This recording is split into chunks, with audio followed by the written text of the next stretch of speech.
What's happening, folks? Welcome back to the channel. It is another starting 11 prediction for tomorrow's League Cup game against Hibs at Celtic Park. We obviously played Hibs in the league at Easter Road last weekend, ran out comfortable winners, 2-0 in the end, a brilliant first half, and we actually could have had more goals at the start of that second half, but a really comfortable victory for us. Hibs have not started the season brilliantly at all, as we covered last week, and then I think we saw that play out over the course of the 90 minutes, even when they had that little spell in the second half, round about the hour mark, as you would expect from a home team who are 2-0 down. They really did lack any quality or any cutting edge when they got into those dangerous areas in that second half. So a big opportunity for us at home. Again, it's nice to get a home cup tie, and we've got a chance to go and improve on last season's showing in the League Cup. That was a big disappointment. Obviously, when we go on and win the league and the Scottish Cup, the big disappointment from last season was going out so early at Rugby Park and that 1-0 defeat to Kilmarnock. So we've got to improve on that this season, and it should be a big motivation for the staff and the players to go and win this trophy back this season. In terms of Hibs, we'll have a quick look at how they could line up. Again, we did this last weekend. I think I was a couple of players out, but would there be any changes for them? I think midfield is where they're struggling. They've obviously signed Quan from us on loan this week. He obviously can't play in this fixture against his parent club, but I think they need that physicality in midfield. Whether it'll be Levitt, Campbell and Newell, again, we don't know. I think there'll definitely be a change up front. I think Kieran Bowie might get a start. He kind of impressed for them in that half an hour or so that he had. You can tell he's a bit of a physical presence, and he came closest for them, really hitting the underside of the bar after nicking the ball off Carter Vickers, which is rare for a striker to do. So I think Bowie might play and give them a bit more presence. They're obviously missing Ellie Ewan through injury, have been since the start of the season. He's not going to take any part tomorrow. He's been a key player for them the last couple of seasons, but I think that's something what the Hibs team might look like. For us, there's a couple of question marks. In terms of injuries, Kyogo last weekend was a big concern for us. We've got Ida in the door though, and we'll come to that in a minute. And Alistair Johnson also went off with a knock of some kind, and I think both Johnston and Kyogo didn't take part in full training yesterday, so there's maybe a question mark over those two. And it's the League Cup.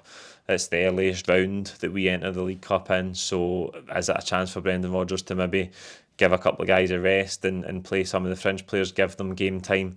We'll see how many changes Brendan Rodgers makes, but given that it is a Premiership team, I don't think there's going to be too much tinkering from the manager. The manager was in brilliant form yesterday in the press conference, the pre-match press conference, where the big topic at the start was the away ticket allocation for the derby, and it's been confirmed now that there'll be no away supporters at the game on the 1st of September, and then none for the return fixture at Ibrox around New Year.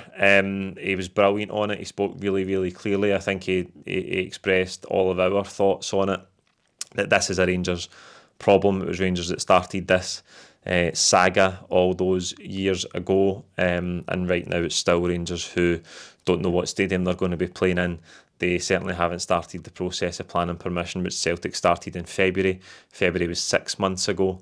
So I think they should concern themselves with whether they can get back in their own stadium or not, and whether they're even going to be in a position to put the sort of plans in place that were agreed for the 2,500 allocations to return this season. I think there's far too much equivalency that goes on this matter. Even in the SPFL statement, the agreement requires both Celtic Park and Ibrox to have everything in place. The Celtic Park work is basically done, and that goes to show you how prepared we have been, the money we have invested to work to that agreement, and where are Rangers in terms of working towards what they have to do for that agreement?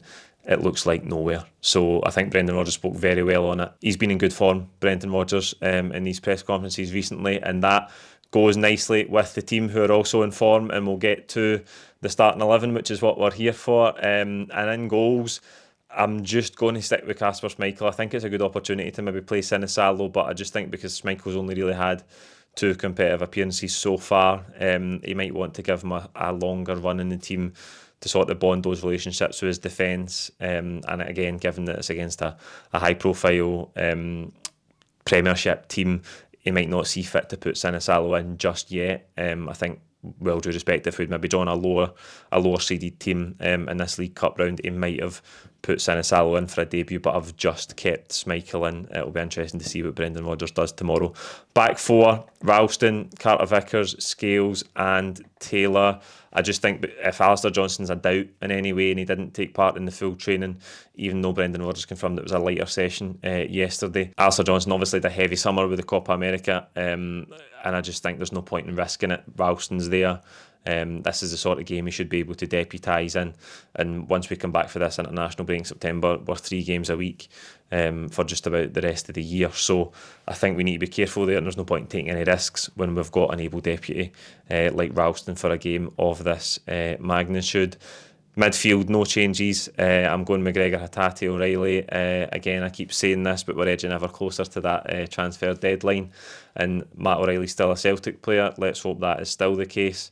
In a couple of weeks' time, brilliant again last weekend. I think his intensity off the ball is really standing out. Recently, Matt O'Reilly, the work he's putting in, that goes for the whole team really collectively.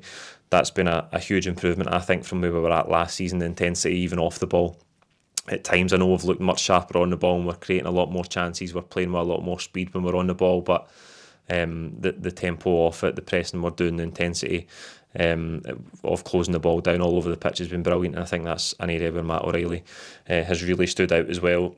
Alanda came back with a 5th bid this week. It now looks like they might be turning to other targets, which seems like good news for us, but there's a lot of clubs interested. Brighton are in there as well, and I still feel that if somebody gets to 25 million quid or above, Celtic would accept it. But listen, just we've managed to make it through another week. Again, let's cross our fingers and hope that he's still a Celtic player come the end of the month. Hatate was poor last weekend. You could maybe make a case for Bernardo starting this game. Again, a new signing, Bernardo. Give him some minutes. Give him the chance to get up to match sharpness. That could be a possibility. As I say, I don't think it was Hatate's best out in the last weekend. I actually think the player ratings, I gave him a 7, which was generous. Haven't watched the game back, but I don't think there'll be any changes in midfield. I'm just going to go with those 3 again, who are obviously absolutely massive for us. And the player in focus this week is Nicholas Kuhn. So early in the season that we don't have a huge sample to look at too many stats or data points on Kuhn, but I suppose the one that stands out the most is that in the 4 or 5 months that he played last season after arriving in January, he scored 3 goals and had 3 assists, and we've played 2 games so far and he's got 2 goals and 1 assist. So it goes without saying that he's getting into more dangerous areas. He's a bigger goal threat. You can tell he's got more power and more intensity about him, and obviously that assist that he did get was for McGregor's 30-yarder last week, which is a very, very cheap one, but there's no doubt he's more dangerous. He's offering a lot more than he was in those first 4 or 5 months as a Celtic player, and hopefully he can go from strength to strength and keep that consistency up in terms of getting to chances and scoring goals, because that's what we need for the wide players, and that's the thing that we couldn't find consistently last season, and it was an area that really hurt us. So let's hope Kuhn's great form can continue. And on the left hand side, I was going to put Maeda back in. I think that's another possibility. We might see Dyson Maeda start the game just to get some minutes in his legs, because obviously he wasn't available the first game of the season. He's maybe working back up to full speed, but I think James Forrest has just done enough to keep his place. I actually think I was slightly too harsh on him in the player ratings. Easing myself back into the player ratings, by the way, as you could see with that shown last week. I actually underestimated the ball that he played back for Kuhn's goal.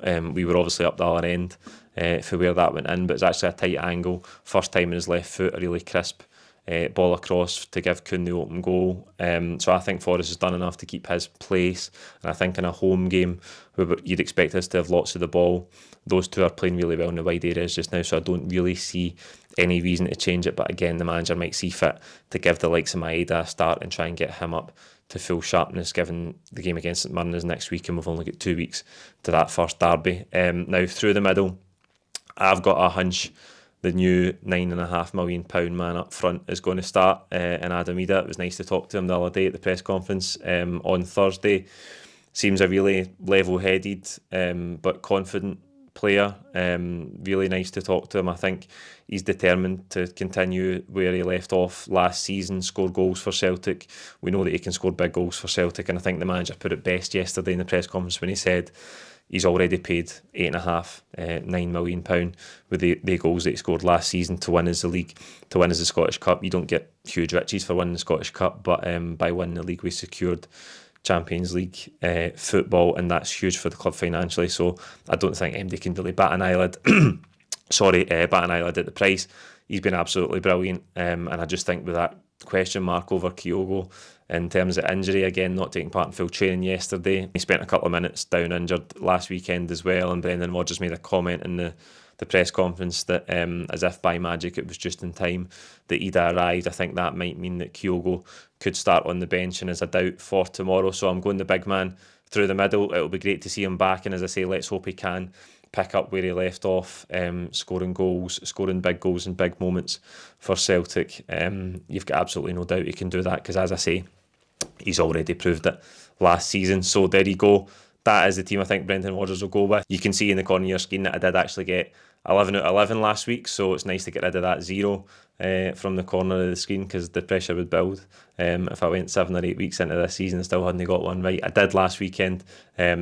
First round of the League Cup, or the first round that we've entered the League Cup in, is one that I never get right. So you can let me know who you think will start tomorrow in the comments below, and we'll see you outside the stadium with all of the reaction as normal. Thank you.